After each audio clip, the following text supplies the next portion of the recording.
کنید یه تصور خیلی غلطی که در واقع بازدیدکننده ها از توی مجموعه دارن، فکر میکنن اینا تونل و زیرش خالیه، در صورتی که نه، اینا پی دیواره. حتی سال 1310 به بعد که شروع کردن حفاری، هرتزل زمانی که حفاری رو کار میکرد این دیوارها هنوز ارتفاع داشتن. به خاطر که بتونن حفظشون کنن مجبور شو اینا رو کوتاه کنن، رو سیمان کنن، کنارها هم سیمان کنن، بعد یه نمای کاگل بکشن که فقط من شما بدونیم این قسمت ها دیوار و دو ساختمون بوده. شما الان نگاه کنید میبینید ورودی داره، اتاقه که نشیمنگاه سربازان گارد بوده. ولی یه چیزی که خیلی کمک کرد بتونیم مستند در مورد در واقع هخامنشی‌ها یا سازمان اداری تخت جمشید صحبت کنیم، ساختمانی روبروه که 30,000 لوح گلی اینجا پیدا شد که اینا فیشه حقوقی و اسناد کارگری کارگران 2500 سال پیش تخت جمشید بود. زنهایی که اینجا کار میکردن اون زمان 6 ماه مرخصی داشتن، 3 ماه با حقوق، 3 ماه بدون حقوق. بعد از متولد شدن فرزند دولت موظف بود جیره 1 سال مادر و فرزند متقبل بشه. از کار افتادگی، بازنشستگی، مستمر بگیر، همه اینا تو فیش‌های حقوقی لحاظ شده بوده. هر کارگر و استادکار 7 روزگی نقدینگی بهش پرداخت میکردن. جدا از نقدینگی که دریافت میکرده، یه سبد کالا به خانواده کارگر و استادکار نیز پرداخت میشه. که داریم الان قدم میزنیم معروف به خیابان سپاهیان، 92 متر طول داره، منتهی میشه به کاخ نظامی، در واقع کاخ نظامی صدستون. تو این خیابان بیشتر نظامی‌ها تردد میکردن، رفت آمد میکردن به خاطر ورود به کاخ صدستون که اتاق جنگ بوده، تصمیمات لشکری داخلش گرفته میشده.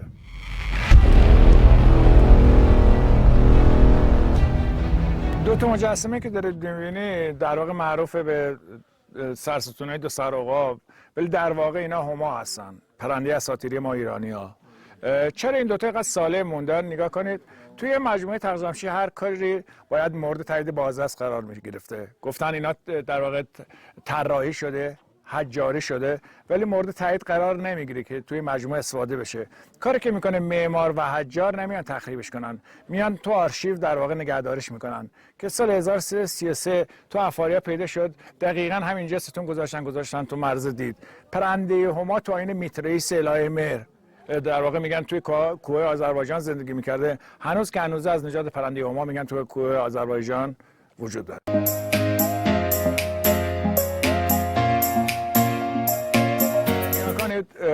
در واقع یه تکه از ساق ستونه پشت سر ما کارگاه تخت جمشید وجود داشته که در واقع سنگ‌های برش اولیه می‌خوردن، وارد مجموعه می‌شدن، توی کاخ‌ها استفاده می‌شدن.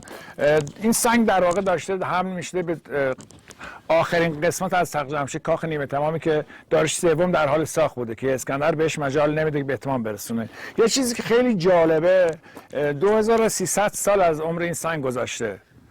بعد از 2300 سال تازه رگه سنگ خودش نشون داده. شاید 2300 سال جلوتر اصلا این رگه مشخص نبوده. ولی ببینید چقدر قشنگ مهندسی کارشناس که روی مجموعه کار میکرده تشخیص داده که سنگ رگه داره، ترک داره، احتمال داره باز بشه. دور تا دور سنگ آمده بسای آهنی دمچلچلی در واقع اینا رو فیکس کرده که سنگ از هم باز نشه. و یه چیز جالب دیگه، خیلی ها توی مجموعه وقتی میان وارد میشن فکر میکنن که در واقع ستونا چون تکه تکه است بین همدیگه نرمادگی استفاده شه، بین اینا سربه. در صورت که نه، اگر در واقع شما میبینید یه تکه کوچولوی قدری نمیتونه یه وزن این همه در واقع ساقه رو تحمل کنه. چیزی که هست اینا فقط به خاطر حمل کردن خود ساقه‌ها بودن به کاخ‌های که در حال ساخت بودن، فقط یه برشکاری، یه زبرکاری ساده روی سنگ انجام میشده.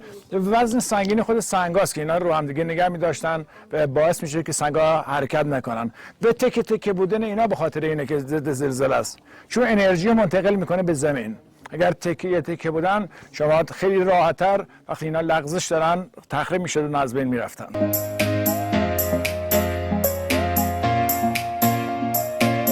امیدواریم که تا اینجا ویدیو لذت برده باشه. به جذاب‌ترین نقطه ویدیو رسیدیم. حتما تا آخر ویدیو ما رو همراهی بکنید. لایک و سابسکرایب رو بزنید که ما انرژی بگیریم بریم که با هم دیگه خوش بگذرونیم. سرستونه که تو مجموعه استفاده شده سرستونای در واقع دو سر گاوه. شما برگردید نگاه کنید دروازه ملل رو، دقیقاً متوجه میشید که بالای هر کدوم از ستون‌های مجموعه سرستون با این ابهت وجود داشته. دو سر بودن در واقع مجسمه به خاطر اینه که بتونن اون شاه تیرایی که نشون دادم در واقع روی کمر گاو قرار بگیره. شاتیر رو کمر گاو قرار بگیره و این شیشه رو شما اون دیوارهای خشتی قرار بگیرید. شاتیر رو کمر گاو و دیوارهای خشتی میافتاده، سقف زده میشده. یه چیزی هم در مورد سقف بگم، ما هر جا پای ستون داریم دیوارهای خشتی داریم مسقف بوده، همان از چوب بوده. در مورد سقف یه نوع در واقع چوبی که استفاده شده توی مجموعه، ما ایرانی‌ها رو مرده سدر کافور می‌ریزیم. در واقع کافور به خاطر بوی بده، ولی سدر به خاطر اینه که روی چیزی که سدر ریخته شده باشه مورچه موریانه به این راحتی نفوذ نمیکنه داخل اون. و حالا اگر خود چوب سدر باشه مقاومتش خیلی عالیه. هر جا پای ستون داریم دیواره خشتی داریم مسقف بوده، اونم از چوب سدر لبنان. بهترین چوب سدر دنیا چوب سدر فینیقی قدیم یا لبنان امروزیه که از لبنان یا فینیقی چوب‌ها رو وارد می‌کردن به خاطر مسقف کردن مجموعه. نگاه کنید جایی که قرار گرفتیم در واقع دروازه نیمه تمام، کاخ نیمه تمام داریوش سومه که اسکندر بهش مجال نمیده به اتمام برسونه، چون نیمه تمام در واقع راه شده. یه نمونه خیلی خوبیه که طرز کارکرد حجارا رو به ما نشون میده.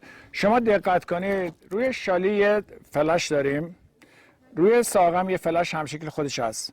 حالا چهار طرف ساقه و شالی 4 فلش متفاوت داریم که در واقع وقتی می‌خواستن سنگ‌ها رو بلند کنن، الان شما ببینید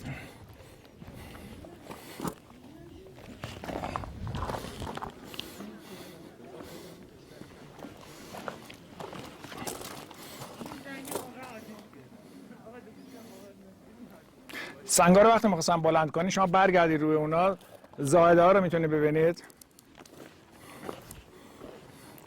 که در واقع نوع بلند کردن سنگ‌ها به این شکل بوده. توی کاتالوگ شما میتونید ببینید زائده ها به خاطر مهار کردن سنگ‌ها و قرقره، خیلی ساده بگم 4 قرقره مرکب 50 تن سنگ رو میتونه بلند کنه. اینا فقط با داربست و یه سر جرثقیل‌های خیلی ساده سنگ رو بلند میکردن. به اون شاخصه که از قبل قرار داده بودن دیگه نیاز نبوده که بگم بچرخون یا کجا باید قرار بگیره، دقیقاً مشخص بوده سنگ باید سر جای خودش قرار بگیره.